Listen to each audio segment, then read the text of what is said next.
in general, like you eat a meal and you go like, well, you know, that kind of stuff. Okay, cool.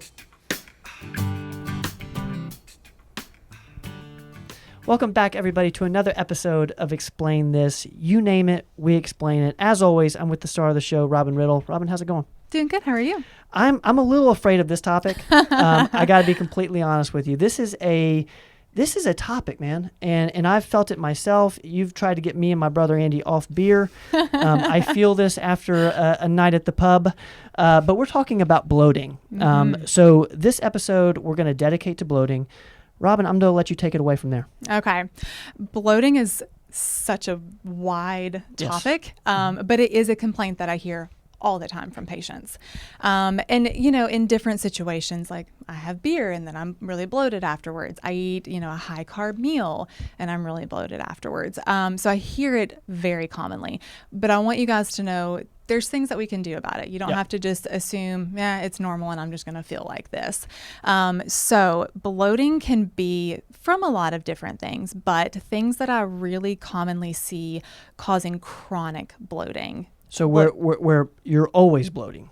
Always bloating. Like every single day. You're having some sort of bloating, abdominal issues, stomach pain, feel really distended, tight, things like that. This is applying more to those people, not the like occasionally one. When you have like you go to the buffet and you feel like awful. Yeah, you're going to because you just ate a whole buffet. You deserve it. Yeah, you did that to yourself. I'm talking like the people that wake up and stomach's fine and then they eat a meal and they're like, oh my gosh. And like they feel like everything they eat does that.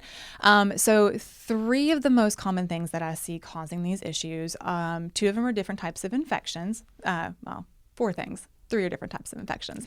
One is SIBO, small intestinal bacterial overgrowth. It's an infection in the upper intestines.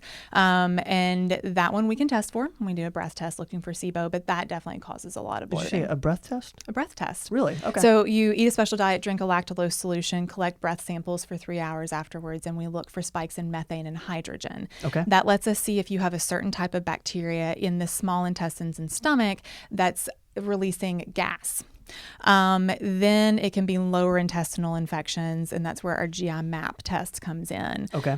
There can be pathogenic or dysbiotic bacteria in there. And then the third infection is Candida, and I see Candida very, very commonly causing bloating issues.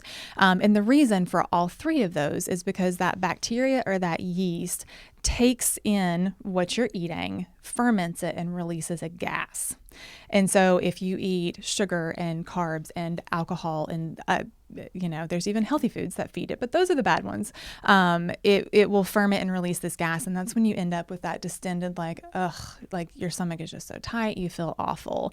And I can speak from personal experience because we'll tag in some pictures. I have dealt with this myself. So this is why it's one of my passions is helping people fix their stomachs because I've been there. I've done that. I know what it feels like. Eating a super, super clean diet and still every single day I could wake up with like a flat stomach, 6-pack abs. By the end of the day, I looked 6 months pregnant. And so it's always post-eating. So like the bloating goes down when you're fasting or not eating, but then you eat a meal, and in your case, you're eating very clean. Yeah. Still feel very bloated. Yes. Okay. Yeah. That's the people that it's typically an infection of some sort. Okay. Yeah. So every time you eat something, you're feeding that yeast, you're feeding that bad bacteria that's in there, and it's causing that bloating to come up. And that's when the gas is being released, and that's causing the extended, your stomach extending. That abdominal distension. Yeah. So what are you doing for this? Like, what are some things that people can do if they're feeling bloated and don't know why? Yeah. So, I mean, obviously testing is always best because I'm going to be able to tell you exactly why. So like I said, we can test for the SIBO, we can do the GI map and see if you have Candida, see if you have bad bacteria in there.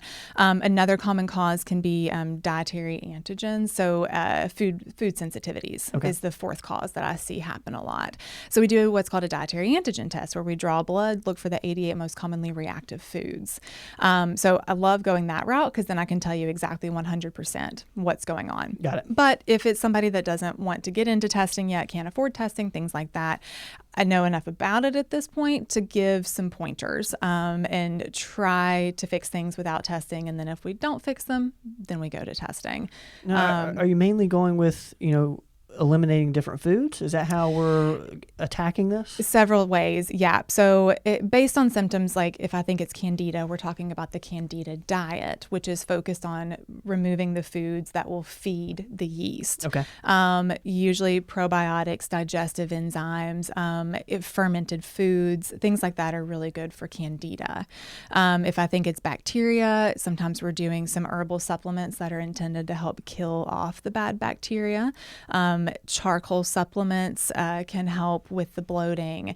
We go through foods that are most commonly going to trigger things like this. So gluten, dairy, sugar are the top 3 things that I have people cut out of their diet when they're having issues like this. And we've talked in another Explain This episode how you don't like people to cut out all 3 at once. Right. Because it's so intimidating. It is. So back to personal experience. Yeah, I mean, whenever I was having issues, I was, working out 5 days a week, working with the trainer. I would eat oats before I went to the gym. And by the time I would be to the gym in the morning, I felt so bad, I could barely even function. And mine started with dietary antigen testing. Okay. And I was reacting to everything on the board, which, as I've said, when I've talked about GI map, that means gut integrity is off.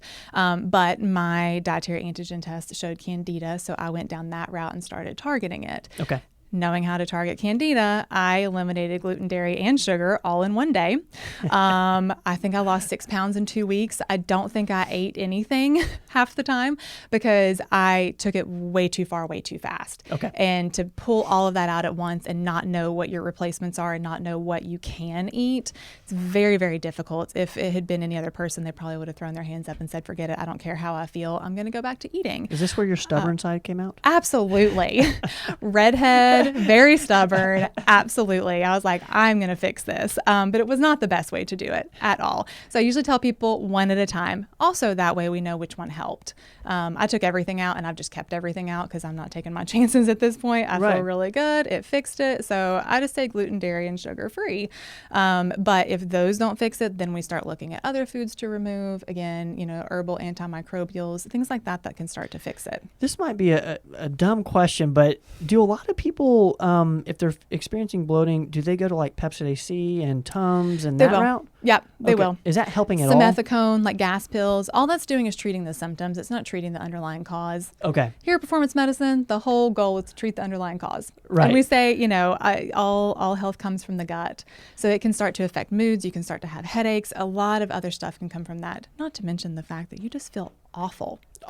And I think so many people just accept this as like, oh, it's normal. I ate spaghetti, I ate bread. I'm just going to be bloated, but it doesn't have to be normal. Out of curiosity, can this develop over time? So like, say, for example, I used to be able to eat something, not feel bloated, and then all of a sudden I feel bloated after that? Yeah, absolutely. So that can develop? Yeah, it can. Okay. It can. And usually it's years of damage to the gut that gets you to the point of having the underlying infections that tend to trigger it. Interesting. Yeah. And people go to their doctors. People even go to the GI and be like, I'm just so bloated. And they just get another medicine. I don't like that because, again, not fixing the underlying cause. So I've seen great success stories in actually fixing what's causing the issue, and then you feel great after that. And you're most of the time seeing targeting candida or bacterial overgrowths. Got it. Yeah. Got it. Yeah. Guys, that is bloating.